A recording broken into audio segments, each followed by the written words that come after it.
பரிசுத்த மார்க் எழுதின சுவிசேஷம் 9ஆம் அதிகாரம் 23வது வசனத்தை நான் வாசிக்கிறேன். இயேசு அவனை நோக்கி, நீ விசுவாசிக்க கூடுமானால் ஆகும், விசுவாசிக்கிறவனுக்கு எல்லாம் கூடும் என்றார். விசுவாசிக்கிறவனுக்கு எல்லாம் கூடும் என்று இயேசு சொன்னார். இயேசு கிறிஸ்துவனிடத்திலே ஒரு மனிதன் வருகிறான்.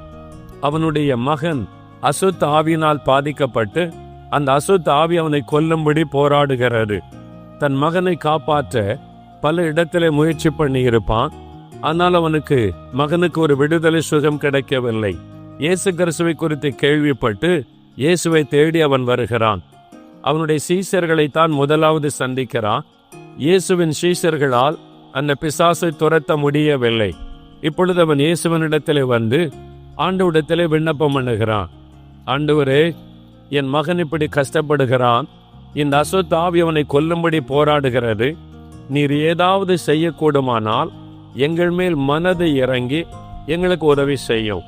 முதலாவது அவன் இயேசுவை குறித்து கேள்விப்பட்டான். இயேசுவனிடத்தில் வந்தான். இயேசுவனிடத்திலே ஒரு ஜெபம் பண்ணுகிறான். நீர் ஏதாவது செய்யக்கூடுமானால் எங்கள் மேல் மனதை இறங்கி எங்களுக்கு உதவி செய்யும். அதுதான் அவனுடைய ஜெபம். ஒரு சரியான ஒரு ஜெபமாக தெரிகிறது. அவன் இயேசுவை நோக்கி பண்ணின ஒரு ஜெபம். அந்த சமயத்துல இயேசு அவனை பார்த்து சொல்லுகிறார், நீ விசுவாசிக்க கூடுமானால் ஆகும், விசுவாசிக்கிறவனுக்கு எல்லாம் கூடும். ஆண்டவர் சொல்லுகிறார். அவனுடைய ஜெபத்துக்கு இயேசு என்ன பதில் கொடுக்கிறார் பாருங்க. நீ விசுவாசிக்க கூடுமானால் ஆகும். இஃப் யூ பிலீவ், நீ விசுவாசிக்க கூடுமானால் ஆகும், விசுவாசிக்கிறவனுக்கு எல்லாம் கூடும். All things are possible unto him who believes. அதான் எழுதி வைக்கப்பட்டு, விசுவாசிக்கிறவனுக்கு எல்லாம் கூடும். மற்றொரு இடத்துல இயேசு சொல்லுகிறார், தேவனாலே எல்லாம் கூடும். அப்ப தேவனாலே எல்லாம் கூடும், விசுவாசிக்கிறவனால், அந்த தேவனால் விசுவாசிக்கிறவனால் எல்லாம் கூடும். ஆண்டவர் ஏன் என்ற வார்த்தை அவனை பார்த்து சொன்னார் என்று நீங்கள் பார்த்தால், அவனுடைய இயேசுவை தேடி வந்தான். ஜெபத்தை பார்த்தால் இயேசுவின் மேல ரொம்ப அன்போடு விசுவாசத்தோடு ஜெபிக்கிறதை போல தெரிகிறது. ஆனா உண்மையில் அவனுடைய ஜெபத்திலே ஒரு முழுமையான விசுவாசம் இல்லை.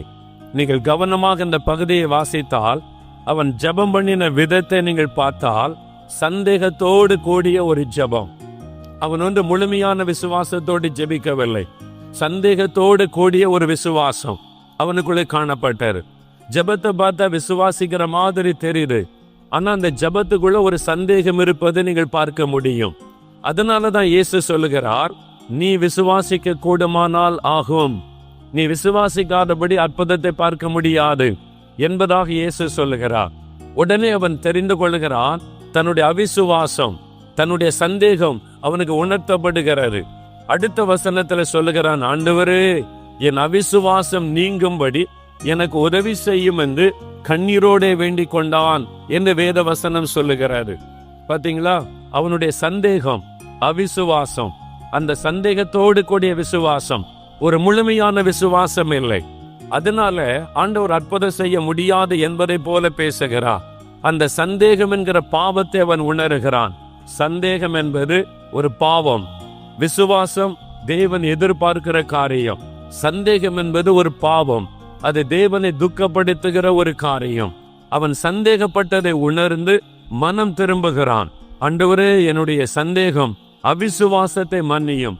அவிசுவாசம் என்பது ஒரு பாவம். அதை விட்டு அவன் மனம் திரும்புகிறான். என்னை மன்னியும் என்று கண்ணீரோடே அவன் அறிக்கையிட்டான். என் அவிசுவாசத்தை மன்னியும் என்று கண்ணீரோடே அறிக்கையிட்டு ஜெபித்த போதுதான் ஆண்டவர் ஒரு அற்புதத்தை அவனுக்கு செய்தார் என்பதாக இந்த பகுதியில் எழுதப்பட்டிருக்கிறாரு. அதனால சிலர் ஜெபம் பண்ணும்போது சந்தேகத்தோடு கூடிய விசுவாசத்தோடு ஜெபிப்பார்கள். இங்க வந்தவங்க கூட, எதுக்கு வந்திருக்கிறீங்க? எல்லாரும் சொன்னாங்க திறப்பின் வாசல் ஜெபத்துக்கு போன சுகமாயிருன்னு சொல்லி. சரி, விசுவாசிக்கிறீங்களா? சரி, ஆண்டவர் அற்புதம் செய்வான்னு தானே வந்திருக்கிறேன். சரி, என்ன நடக்குது பார்க்கலாம். அதாவது முழுமையான விசுவாசம் இல்லை. என்ன ஏதாவது நடக்குதா பார்ப்போம், எனக்கு ஏதாவது நடக்குதா பார்க்கலாம், ஆண்டவர் என் மேல இறங்கி ஏதாவது செய்வாரா பார்க்கலாம், ஏதாவது நடந்தா நான் விசுவாசிக்கிறேன், ஏதாவது அற்புதம் நடந்தா நான் இயேசுவை நம்புறேன், அப்படி சொல்றவங்க எல்லாம் இருப்பாங்க. ஆனா ஆண்டவர் அவங்களுக்கு அற்புதம் செய்ய முடியாது. முழுமையான ஒரு விசுவாசம், ஒரு முழுமையான சந்தேகமில்லாத விசுவாசம். அதான் வேதம் சொல்லுகிறது பாருங்க. மார்க் 11:23 வாசிக்கும் போது இயேசு சொல்லுகிறார், இருதயத்திலே சந்தேகப்படாமல் விசுவாசிக்க வேண்டும். இருதயத்திலே சந்தேகப்படாமல் விசுவாசிக்க வேண்டும். ஒரு சின்ன சந்தேகம் கூட இருக்கக்கூடாது. ஆண்டவரை தேடி வரும்போது ஒரு சின்ன சந்தேகம் கூட இல்லாதபடி முழு இருதயத்திலே சந்தேகப்படாமல் விசுவாசிக்க வேண்டும் என்று வேதம் சொல்லுகிறார். இதுல தான் நிறைய பேர் சொல்லுவாங்க, எனக்கு தான் விசுவாசமே வரமாட்டேங்குது, எனக்கு தான் விசுவாசமே இல்லை, அதனாலதான் பெற்றுக்கொள்ள முடியல.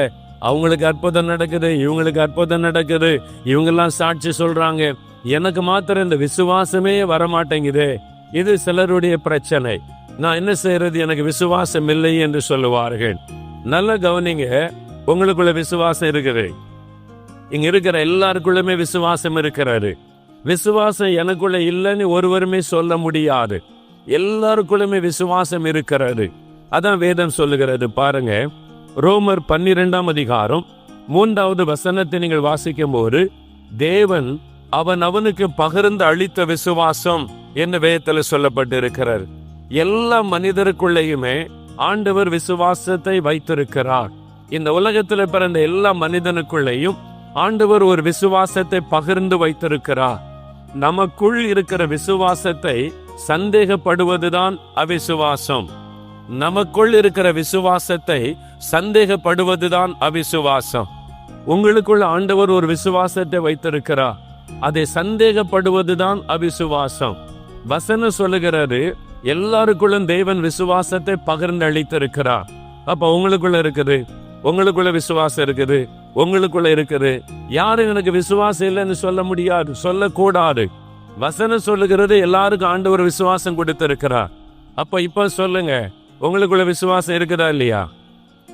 ஆண்டவர் உங்களுக்குள்ள வச்சிருக்கிறாரா இல்லையா?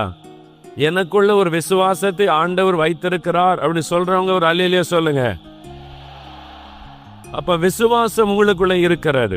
தேவன் விசுவாசத்தை பகிர்ந்து அளித்திருக்கிறார் என்று ஆண்டவருடைய வார்த்தை சொல்லுகிறார். சிலர் சொல்லுவாங்க, அது என்ன விசுவாசம், அற்ப விசுவாசம். நான் ஒரு அற்ப விசுவாசியா இருக்கிறேன். இயேசு சிலரை சொன்னார், அற்ப விசுவாசியே நீ, அற்ப விசுவாசியா இருக்கிறேன், என்கிட்ட விசுவாசம் பெருசா ஒண்ணு இல்லை, பெரிய விசுவாசம் எல்லாம் இல்லைன்னு சொல்லி.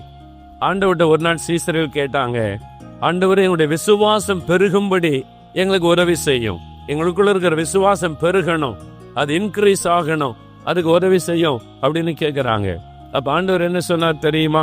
வேத புஸ்தகத்துல லூக்கா 17:5 இயேசு சொல்லுகிறார், கடுகு விதை அளவு விசுவாசம் இருந்தா போறோம், இந்த மலையை பார்த்து பெயர்ந்து சமுத்திரத்துல தள்ளுண்டு போ அப்படின்னு சொல்லி அப்படியே நடக்கும்னு நீ இருதயத்துல விசுவாசித்தா போறோம், அப்படி நடக்கும்.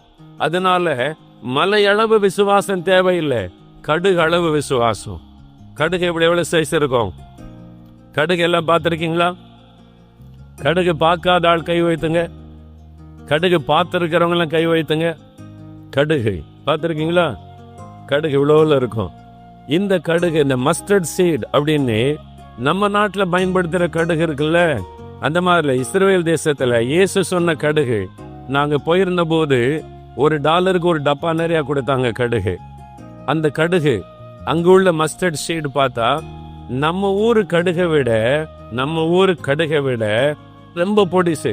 நம்ம ஊரு கடுகை நொறுக்கி அதை 100 பங்காக்குனா எவ்வளவு சைஸ் இருக்கும்? அவ்வளவு பொடிதானது கடுகு.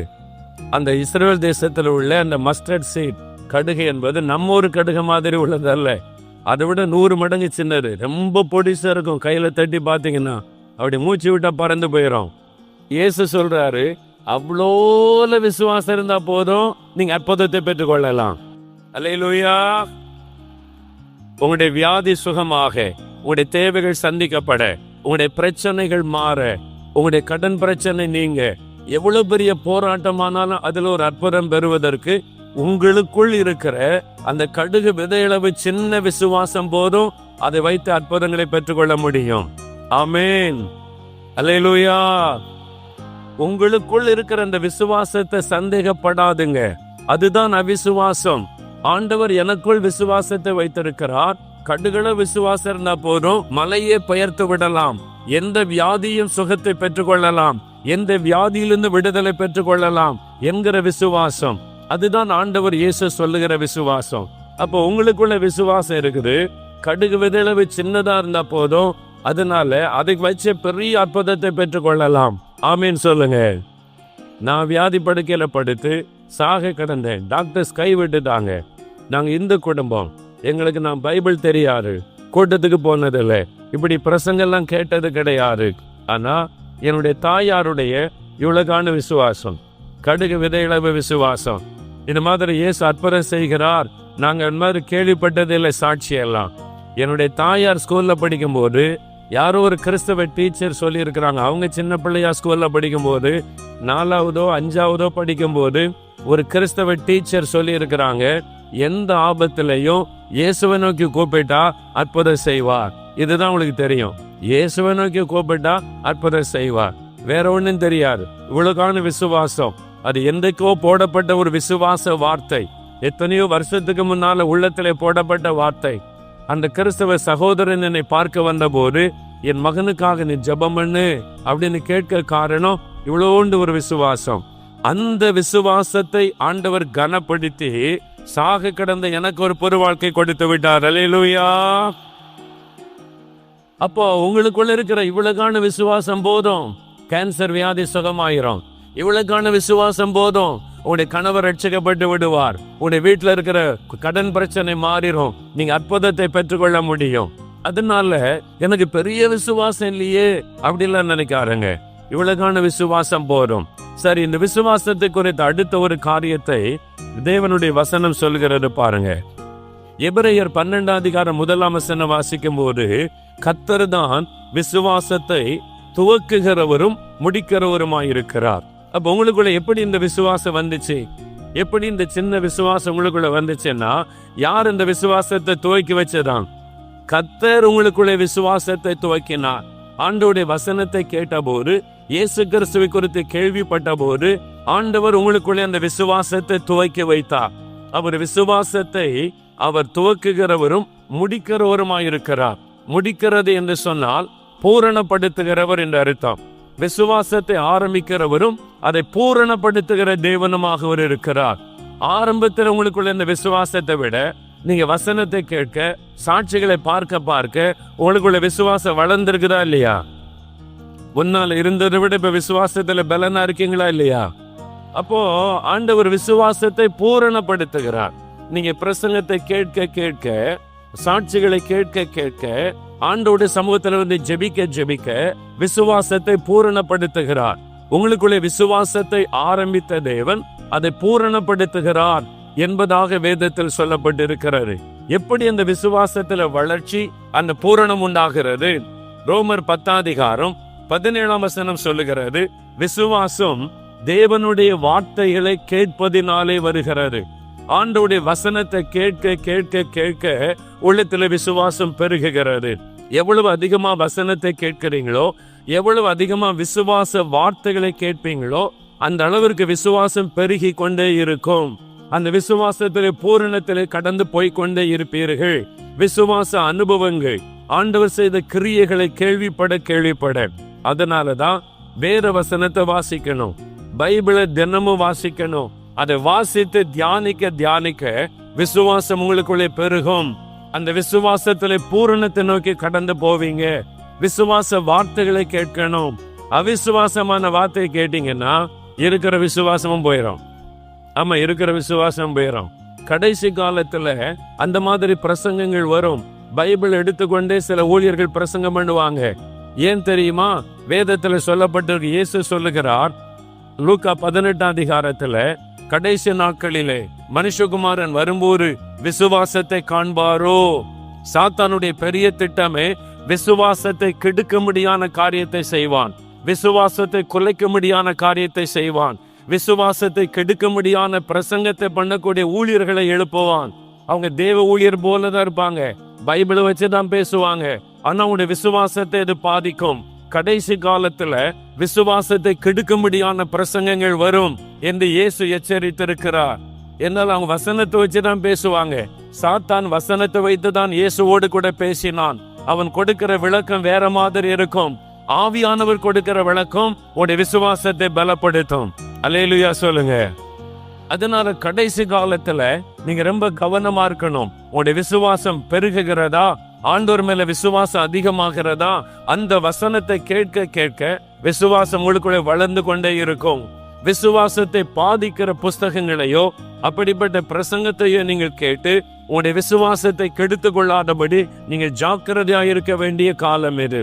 சரி, இப்படி விசுவாசம் நமக்குள்ளே ஆரம்பிக்கப்பட்டு வசனத்தின் மூலமாக இது பெருகுகிறது. நம்முடைய விசுவாசம் கிரியையில வெளிப்படும் போதுதான் அற்புதத்தை பெற்றுக்கொள்ள முடியும். ஐயா, கடுகளவு விசுவாசம் இருக்குது, எனக்குள்ள ஆண்டவர் விசுவாசத்தை வைத்திருக்கிறா, வசனத்தை வாசிக்க வாசிக்க விசுவாசம் பெருகுது, அற்புதம் ஒண்ணு நடக்க மாட்டேங்குது, சுகம் ஒண்ணு கிடைக்கலையே, இன்னும் கடன் பிரச்சனை மாறலையே, இன்னும் வீட்டுல இந்த காரியம் நடக்கலையேன்னு சொன்னா உன்னுடைய விசுவாசம் கிரியையிலே வெளிப்பட வேண்டும். உன்னுடைய விசுவாசம் கிரியையிலே வெளிப்படும் போதுதான் அது அற்புதத்தை தேவனிடத்திலிருந்து கொண்டு வரும். இதை வேதம் தெளிவாய் நமக்கு சொல்லுகிறாரு. இதைத்தான் யாக்கோபு 2ஆம் அதிகாரம் 22ஆம் வசனம் வாசிக்கும் போது, விசுவாசம் அவனுடைய கிரியைகளோட கூட முயற்சி செய்து கிரியைகளினாலே விசுவாசம் பூரணப்பட்டதென்று காண்கிறாயே. ஆபிரகாமுடைய விசுவாசத்தை குறித்து வேதம் சொல்லுகிறாரு. விசுவாசம் எப்பொழுது பூரணப்படுகிறது? கிரியைகளினாலே. விசுவாசம் கிரியைகளின் மூலமாக வெளிப்படும் போதுதான் அந்த விசுவாசமானது பூரணப்படுகிறது.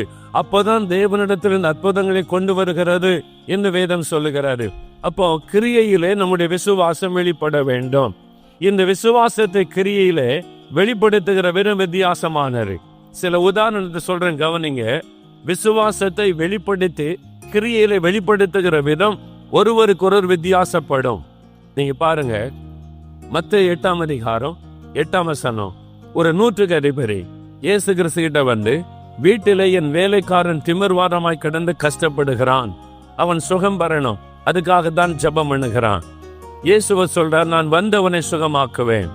நூற்றுக்கு அதிபதி சொல்லுகிறார், இல்ல ஆண்டவரே, இங்கிருந்து ஒரு வார்த்தை சொல்லும், வேலைக்காரன் சுகமாவான். அவன் எப்படி விசுவாசத்தை வெளிப்படுத்துகிறான்? எப்படி விசுவாசத்தை இந்த நூற்றுக்கு அதிபதி வெளிப்படுத்துகிறான்? நீர் ஒரு வார்த்தை சொல்லும், வீட்டில் இருக்கிற வேலைக்காரன் சுகமாவான். அதான் நம்முடைய விசுவாசம். கிரியையில அந்த விசுவாசத்தை வெளிப்படுத்துகிறான். இங்கிருந்து ஒரு வார்த்தை சொன்னா போதும், வீட்டில் அற்புதம் நடக்கும். அவருடைய வார்த்தையின் மீது விசுவாசம் வைத்து அதை வெளிப்படுத்துகிறான். அதே சமயத்துல மார்க்கு 5ஆம் அதிகாரம் 27வது வசனம். இயேசுவை குறித்து கேள்விப்பட்டு, நான் அவருடைய வஸ்திரங்களை ஆகிலும் தொட்டால் சொஸ்தமாவேன் என்று சொல்லி, இந்த 12 வருஷம் பெரும்பாடுள்ள ஸ்திரீ இயேசு கிறிஸ்துவின் மீது தான் வைத்திருக்கிற விசுவாசத்தை எப்படி வெளிப்படுத்துகிறாள்? வஸ்திரத்தை தொடுவதன் மூலமாக. நான் அவருடைய வஸ்திரத்தை தொடும் பொழுது சுகமாவேன், அதற்காக கடந்து போகிறாள். இயேசுவை சுற்றிலும் திரள் கூட்ட மக்கள் இருக்கிறாங்க. இவள் ஒரு பெண், வியாதிப்பட்ட பெண், தீட்டான வியாதி உள்ளவள், பயந்து கொண்டே போயிருப்பாள், கூட்டத்தை விலக்கி கொண்டு போயிருப்பாள். கொஞ்சம் கொஞ்சமாய் இயேசுவை நெருங்கி இருப்பாள். கொஞ்சம் கொஞ்சமாய் பக்கத்துல போய் இயேசுடைய வஸ்திரத்தை தொட்ட உடனே ஒரு அற்புதம் நடக்கிறது. தன்னுடைய விசுவாசத்தை வஸ்திரத்தை தொடுவதன் மூலம் அவள் வெளிப்படுத்தினாள். அந்த நூற்றுக்கு அதிபதி ஒரு வார்த்தை சொல்லும், அற்புதம் நடக்கும். அந்த வார்த்தையின் மூலமாய் விசுவாசத்தை வெளிப்படுத்தினான். இந்த 12 வருஷம் பெரும்பாடுள்ள ஸ்திரீ வஸ்திரத்தை தொடுவதன் மூலம் விசுவாசத்தை வெளிப்படுத்தினாள். யவீர் எப்படி வெளிப்படுத்துறார் பாருங்க. அதே அதிகாரம், மார்க் 5ஆம் அதிகாரம் 23வது வசனம் பாருங்க. என் குமாரத்தி மரண அவஸ்தைப்படுகிறாள், அவள் ஆரோக்கியம் அடையும்படிக்கு நீர் வந்து அவள் மேல் உமது கைகளை வையும், அப்பொழுது பிழைப்பாள் என்று அவரை மிகவும் வேண்டிக் கொண்டான். யவீர் வந்து என்ன சொல்லுகிறார் பாருங்க. ஆண்டவரே, என்னுடைய குமாரத்தி வியாதிப்பட்டு மரண அவஸ்தைப்படுகிறாள். 12 வயது சிறுபெண், யவீருவின் மகள் வீட்டிலே வியாதிப்பட்டு மரண படுக்கையில் இருக்கிறான். இயேசுவை குறித்து கேள்விப்படுகிறார், இயேசுவை விசுவாசிக்கிறார். யவீர் இயேசு கிட்ட வந்து நிற்கிறார். என்ன சொல்லுகிறார்? நீர் வந்து உமது கைகளை என் மகள் மீது வையும், அவள் பிழைத்துக் கொள்ளுவாள். இவன் எப்படி விசுவாசத்தை வெளிப்படுத்துகிறார்? இயேசு வந்து கை வைக்கும் போது என் மகள் பிழைப்பாள். இதான் அவருடைய விசுவாசம். அதே நூற்றுக்கு அதிபதியினுடைய விசுவாசம் என்ன? நீர் வர வேண்டாம், நீர் வந்து வேலைக்காரனை தொட வேண்டாம், இங்கிருந்து ஒரு வார்த்தை சொல்லும், அங்கே அவன் பிழைத்துக் கொள்ளுவான். அவன் ஆண்டவர் மீது வைத்த விசுவாசத்தை வெளிப்படுத்துகிற விதம். பெரும்பாடு உள்ள ஸ்திரீ, நான் அவருடைய வஸ்திரத்தை தொடும் பொழுது சுகமாவேன். பார்த்தீங்கன்னா, ஒவ்வொருவரும் அந்த விசுவாசத்தை வெளிப்படுத்துகிற விதம் வித்தியாசம். ஆனால் கிரியையில் நம்ம வெளிப்படுத்தும் போதுதான் அற்புதத்தை பெற்றுக்கொள்ள முடியும். கிரியை இல்லாத விசுவாசம் செத்தது. அதனால கிரியையில விசுவாசம் வெளிப்படுத்தப்படும் போதுதான் அந்த விசுவாசம் பூரணமாக்கப்படுகிறது. இப்ப நாங்க ஜெபம் பண்ணும் போது நான் ஏன் சொல்றேன், வியாதி உள்ள இடத்துல கை வைங்க, கண்ணுல சுக வேணும்னா கண்ணுல கை வைங்க, இருதயத்துல சுக வேணும்னா இருதயத்துல கை வைங்க, எங்க வலி இருக்குது அங்க கை வைங்க, எங்க கட்டி இருக்குதோ அங்க கை வைங்க. அல்லது காலில எல்லாம் குனிஞ்சு கை வைக்க முடியாது, முதுகுல கை வைக்க முடியல, இருதயத்துல கை வைத்துக் கொள்ளுங்க. ஏன் அதை சொல்லுகிறேன்? உங்களுடைய விசுவாசத்தை நீங்கள் வெளிப்படுத்த வேண்டும். ஏதாவது ஒரு விதத்தில் ஆண்டவர் மேல வைக்கிற விசுவாசத்தை வெளிப்படுத்த வேண்டும். நீங்க வெளிப்படுத்த சும்மா பொம்மை நின்றுட்டு எல்லாரும் ஜெபிக்கும் போது அப்படியே கண்ணை மூடிட்டு அப்படியே சும்மா இருந்தீங்கன்னா ஏசு அற்புதம் செய்வார்னு நினைக்காதங்க. உங்க விசுவாசத்தை நீங்க வெளிப்படுத்தணும். உங்களுடைய விசுவாசத்தை ஆண்டவர் காணும்படிக்கு நீங்க வெளிப்படுத்தணும். 4 பேர் ஒரு திமிர்வாதக்காரனை தூக்கிட்டு வந்தாங்க. அவருடைய விசுவாசத்தை கண்டு அவனை குணமாக்கினார் என்று வேதத்துல சொல்லப்பட்டு இருக்கிறாரு. விசுவாசத்தை கண்டு பரிதிமையை கோபப்பட்டார் ஆண்டவர். மேல் வஸ்திரத்தை எரிந்து விட்டு வந்தான். மேல் வஸ்திரம் குருடருடைய உடை. இனிமேல் நான் குருடன் அல்ல, அந்த டிரெஸ்ஸை தூக்கி எரிஞ்சிட்டு வந்தான். அந்த விசுவாசத்தை கண்டு ஆண்டவர் அவனை குணமாக்கினான். ஒரு சிலரை அவனுடைய விசுவாசத்தை தேவன் எதிர்பார்க்கவில்லை. 38 வருஷம் வியாதி படுக்கையில கடந்த மனுஷனுக்கு அவனுடைய விசுவாசத்தை ஆண்டவர் எதிர்பார்க்கவில்லை. அவனுக்காக பரிதாபம் கொண்டு அவனுக்கு ஆண்டவர் அற்புதம் செய்கிறார். சிலருக்கு ஆண்டவர் அப்படி அற்புதம் செய்கிறார். நான் மரணப்படுக்கையில் இருக்கும்போது என் விசுவாசத்தை ஆண்டவர் எதிர்பார்க்கவில்லை. என் தாயாருடைய விசுவாசத்தின்படி எனக்கு அற்புதம் செய்கிறார். என்ன, நான் நம்பாதவன், என் விசுவாசத்தை கர்த்தர் எதிர்பார்க்கவில்லை. ஆகவே கிறிஸ்தவர் அல்லாதவர்கள், புறஜாதி மக்கள் ஒரு பாரத்தோட வரும்போது அவனுடைய பெரிய விசுவாசத்தை கூட ஆண்டவர் எதிர்பார்க்கிறதில்லை. அவரை தேடி வந்தவுடனே அற்புதம் செய்து விடுவார், தன்னுடைய அன்பை வெளிப்படுத்தும்படிக்கு. ஆனால் எல்லாருக்கும் அப்படி அல்ல. ஒவ்வொருவருக்கும் ஆண்டவர் கிரியை செய்கிற விதம் வித்தியாசம். அதனாலதான் கைகளை வைத்து ஜெபம் பண்ணுங்க, இயேசுவின் பெயரை சொல்லி கூப்பிடுங்க அப்படின்னு சொல்லுவாரு. நீங்க கண்ணை திறந்து வேடிக்கை பார்த்துக்கிட்டு யார் யாருக்கும் அற்புதம் நடக்க நினைச்சுக்கிட்டு இருந்தா உங்களுக்கு ஒன்றும் நடக்காது. உங்க விசுவாசத்தை நீங்கள் வெளிப்படுத்த வேண்டும். கைகள் வைப்பதின் மூலமாக, கை வைத்து ஜெபிப்பதின் மூலமாக, அல்லது ஊழியர்கள் கை வைப்பதின் மூலமாக. இந்த ஊழியர்கள் என் மேல கை வைத்து ஜெபிக்கும் போது எனக்கு அற்புதம் நடக்கும்னு விசுவாசித்தால் அது உங்களுடைய விசுவாசத்தை வெளிப்படுத்துகிற ஒரு விதம். இந்த எண்ணெயை பூசி நான் ஜெபம் பண்ணினா எனக்கு அற்புதம் நடக்கும் என்று விசுவாசித்தால் அது வசனத்துல சொல்லப்பட்ட ஒரு காரியம். வியாதியஸ்தர் மீது கை வைப்பது, எண்ணெய் பூசி ஜெபிப்பது வசனத்துல சொல்லப்பட்ட ஒரு காரியம். அதனால அந்த எண்ணெய் பூசி ஜெபிக்கும் போது விசுவாசத்தை வெளிப்படுத்துகிறீர்கள், அப்பொழுது அற்புதம் நடக்கிறது. ஒரு ஊருக்கு ஊழியத்துக்கு போயிருந்தோம். அங்க ஆண்டவருடைய வசனத்தை பிரசங்கம் பண்ணி முடித்து வியாதியஸ்தருக்காக ஜெபம் நடத்தி கொண்டிருந்தேன். அதுல ஒரு தாயார் வந்து சாட்சி சொல்ல மேடைக்கு வந்தார்கள். அவங்க சொன்னாங்க, அவங்க பிறந்ததிலிருந்து ஒரு கண் அவளுக்கு தெரியாது. 45 வருஷம், 45 வயது ஆகிவிட்டது. பிறக்கும் போதே ஒரு கண் அவளுக்கு தெரியாது.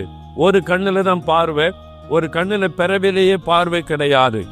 பிரசங்கத்தை கேட்டு ஜெபிக்கும் போது வியாதி உள்ள இடத்துல கை வைங்க, எந்த இடத்துல அற்புதம் வேணுமோ கை வைத்து ஜெபிங்கன்னு சொன்ன போது கூட்டத்துக்குள்ள உட்கார்ந்திருந்த அந்த தாயார் தன்னுடைய கண்ணுல கை வச்சாங்க. பிறவிலேயே குருடு, 45 வருடம் கடந்து விட்டது. இப்போ கணவன் பிள்ளைகளோடு வாழ்றாங்க. அது 45 வருஷம் கடந்து ஆகிவிட்டது.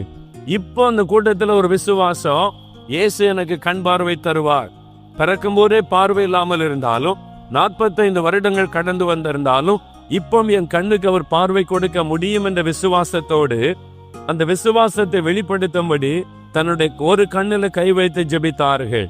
5 நிமிஷம் 10 நிமிஷம் ஜெபம் போய் கொண்டிருந்தாரு. ஜெபம் முடிந்த உடனே தன் கையை எடுத்த போது அந்த கண்ணிலே பார்வை வந்திருந்தாரு. அல்லேலூயா. மேடையில வந்து சொன்னாங்க பாருங்க, அவங்க ஆச்சரியம் அவர்களுக்கு. ஐயா, 45 வருஷமா எனக்கு கண் பார்வை கிடையாது, ஒரு கண்ணுல தான் நான் வாழ்ந்து கொண்டு இருந்தேன். இன்றைக்கு இப்போ நான் ஜெபிக்கும் போது இயேசு அற்புதம் செய்தார். விசுவாசத்தை வெளிப்படுத்தினார்கள். கிரியையிலே விசுவாசத்தை வெளிப்படுத்த வேண்டும். அதனால தேவனிடத்துல நீங்கள் வரும்போது ஏனோ தானன்னு சொல்லி கூட்டத்துல ஏதோ மோகன்லாச ஜெபம் பண்ணுவாரு, ஏதாவது மந்திரம் நடக்கும், மாயம் நடக்கும். மந்திரமும் கிடையாது, மாயமும் கிடையாது. மந்திரத்துல மாங்காய் காய்க்கிறதுல இயேசு கிறிஸ்து கிட்ட நடக்காது. இருதய சம்பந்தப்பட்டது. வசனத்தை விசுவாசிக்கணும், அவரை சொந்தமாக்கணும், அவரை நோக்கி கூப்பிடணும், அவரை நோக்கி ஜெபம் பண்ணி அவரிடத்திலிருந்து பெற்றுக்கொள்ளணும். அதுதான் வேதத்துல சொல்லப்பட்டிருக்கிற அற்புதத்தை பெறுகிற முறை. அதைத்தான் உங்களுக்கு சொல்லி கொடுக்கிறோம். மோகன்லாசஸ் உங்களை சுகமாக்க முடியாது, உங்க தலைவலியை கூட என்னால குணமாக்க முடியாது. ஒரு டாக்டர்கிட்ட போனா கூட மாத்திரை போட்டு தலைவலியை குணமாக்கிடுவாங்க, என்னால அது கூட குணமாக்க முடியாது. நீங்க எப்படி அற்புதத்தை பெற்றுக்கொள்ள முடியும், எப்படி இயேசுவினிடத்திலிருந்து விடுதலை பெற முடியும், அதை உங்களுக்கு சொல்லி கொடுக்க முடியும். உங்களுக்காக என்னால் ஜெபம் பண்ண முடியும். ஆனால் இயேசுதான் அற்புதம் செய்கிறவர். அல்லேலூயா. கேன்சரை கூட குணமாக்க முடியும். சப்பானி அவரால் நடக்க வைக்க முடியும். பிறவி குருடர்களுக்கு பார்வை கொடுக்க முடியும். அதை நீங்கள் எப்படி பெற்றுக்கொள்ள முடியும் என்பதை நான் சொல்லுகிறேன். என்னுடைய சொந்த அனுபவத்தில் அல்ல, வேத வசனத்தின் ஆதாரத்தோடு நான் அனுபவத்தோடு உங்களுக்கு சொல்லி கொடுக்கிறேன். இது வேத வசனத்தின் காரியம். அப்படித்தான் வேதம் சொல்லுகிறாரு. கிரியை இல்லாத விசுவாசம் செத்தது. ஒவ்வொருவரும் கிரியையிலே விசுவாசத்தை வெளிப்படுத்தினார்கள், அப்பொழுது அற்புதம் நடைபெற்றது. அதனால கிரியையில நீங்க விசுவாசத்தை வெளிப்படுத்தும் போதுதான் உங்களுடைய விசுவாசம் பூரணப்படுகிறது.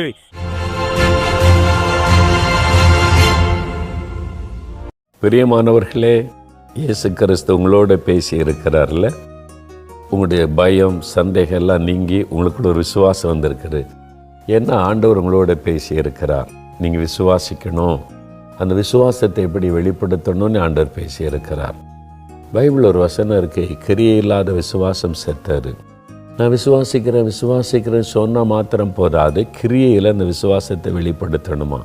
அப்போதான் அற்புதத்தை பார்க்க முடியும். அதை பற்றி நீங்கள் தெளிவாக அறிந்து கொண்டீங்கல்ல. ஒரு சிம்பிள் காரியம் சொல்கிறேன். நான் மரணப்படுக்கையில் சாக கிடந்தப்போ ஒரு சகோதரர் எனக்காக ஜெபிச்சார். அவர் ஜெபம் பண்ணும்போது நான் ஆண்டவருடைய தொடுதலை உணர்ந்தேன். I experienced the touch of Jesus. எனக்குள்ள ஒரு வல்லமை தொட்டதையும் ஒரு மாற்றம் வந்ததை என்னால் உணர முடிந்தது. கால் அசைக்க முடியாது, எளிமை உட்கார முடியாது, படுத்த அந்த தொடுதலை உணர்ந்த பிறகு அப்போது நானே எளிமை உட்காந்துட்டேன். இப்போ நான் சோமானதை உணர்றேன். ஏன் படுத்திருக்கணும், எழும்பணும். அந்த சகோதரர் எலும்பு நட அப்படிலாம் எனக்கு சொல்லவே இல்லை. நான் அந்த தொடுதலை உணர்ந்த உடனே நானே எழும்புறேன், எலும்பு முடிஞ்சிரு. எழும்பி நிற்க முடிஞ்சு, நடக்க ஆரம்பிக்கிறேன். அவர் ஒன்றுமே சொல்லலை, நானாக செய்ய ஆரம்பித்தேன். விசுவாசத்தை வெளிப்படுத்துவார். அப்படியே சும்மா படுத்தே கிடக்கிறது இல்லை. அந்த தொடுதலை உணர்ந்த உடனே நெக்ஸ்ட் ஸ்டெப்பு நீங்கள் சோதிச்சு பாருங்கள், அற்புத மாற்றத்தை காண்பீங்க. கிரியையில் வெளிப்படுத்தணும். சரியா? இப்போ நம்ம ஜெபிக்க போகிறோம். அப்புறம் நீங்கள் நோய்களை செக் பண்ணி பாருங்கள், இல்லாமல் போயிடும். நோய் மறைஞ்சிரும், வலி மறைஞ்சிரும், நடக்க ஆரம்பிச்சிருவீங்க. பிரச்சனைகள் மாறி பிரச்சனையில் மாற்றம் உண்டாக ஆரம்பிச்சிடும். ஃபேமிலிக்குள்ளே மாற்றம், பிள்ளைகளுடைய வாழ்க்கையில் மாற்றம் நீங்கள் எதிர்பார்க்கணும். அந்த சேஞ்சஸை நீங்கள் பார்ப்பீங்க. நம்ம ஜெபிக்கலாமா? ஒரு அற்புதம் உங்களுக்கு தேவைதானே? விசுவாசத்தோடு ஜெபிக்கலாமா? வியாதி உள்ள இடத்துல கை வைங்க, வலி உள்ள இடத்துல கை வைங்க. வியாதிப்பட்ட குழந்தைகள் படுக்கையில் யாராவது இருந்தால் அவங்க மேலே நீங்கள் கை வைத்து கொள்ளுங்க. இப்போ ஆண்டோடைய வல்லமை உங்கள் வீட்டுக்குள்ளே இறங்க போகிறது, உங்களுடைய சரீரத்துக்குள்ளே இறங்க போகிறது. நான் விசுவாசிக்கிறேன். இப்போ அவனுடைய வல்லமை தொடுதலை நீங்கள் உணர போறீங்க. நாம் ஜெபிக்கலாம். தகப்பனே, இதோ என்னோட இணைந்து ஜெபிக்கிற இந்த பிள்ளைகளுக்காக நான் ஜெபிக்கிறேன். அப்பா, நாங்கள் ஆண்டவரை உம்மை விசுவாசிக்கிறோம், உம்முடைய வல்லமையை விசுவாசிக்கிறோம், உம்முடைய வார்த்தைகளை விசுவாசிக்கிறோம், உம்முடைய அற்புதங்களை விசுவாசிக்கிறோம். இந்த பிள்ளைகள் விசுவாசத்தோடு என் கூட இணைந்து ஜெபிக்கிறாங்க. நசரேயனாக இயேசு கிறிஸ்துவின் நாமத்தில் இப்பொழுதே அற்புத சுகம் இவங்களுடைய சரீரத்திலே உண்டாகட்டும். படுக்கையில் இருக்கிற அந்த சகோதரனை தொடும், அந்த சகோதரியை தொடும், அந்த தாயாரை தகப்பனாரை தொடும், அந்த குழந்தையை தொடும். நசரேயனாக இயேசுவின் நாமத்தில் வியாதி படுக்கை மாறட்டும். பலவீனப்பட்ட பாதிக்கப்பட்ட உறுப்புகளுக்குள் இயேசு கிறிஸ்துவின் நாமத்தில் வல்லமை இறங்கட்டும். அவள் எழும்பி நடப்பார்களாக. இப்பொழுதே கால்கள் செயல்படட்டும், கைகள் செயல்படட்டும், பாதிக்கப்பட்ட சிறுநீரகங்கள் செயல்படட்டும். இயேசுவின் நாமத்தில் இருதயங்கள் செயல்படட்டும். ஆண்டவரே, லங்ஸ், அவருடைய லிவர், அவருடைய சரீரத்தில் எது பாதிக்கப்பட்டிருக்கிறதோ இயேசுவின் நாமத்தில் சுகம் உண்டாகட்டும். சரீர உறுப்புகள் புதிதாய் மாறட்டும். இந்த குழந்தைகளை தொடும். மூளை வளர்ச்சி இல்லாத குழந்தைகளை தொடும். ஒரு அற்புத மாற்றம் வரட்டும் இயேசுவின் நாமத்தில். ஆட்டிசத்தில் கஷ்டப்படுகிற குழந்தைகளை தொடும்.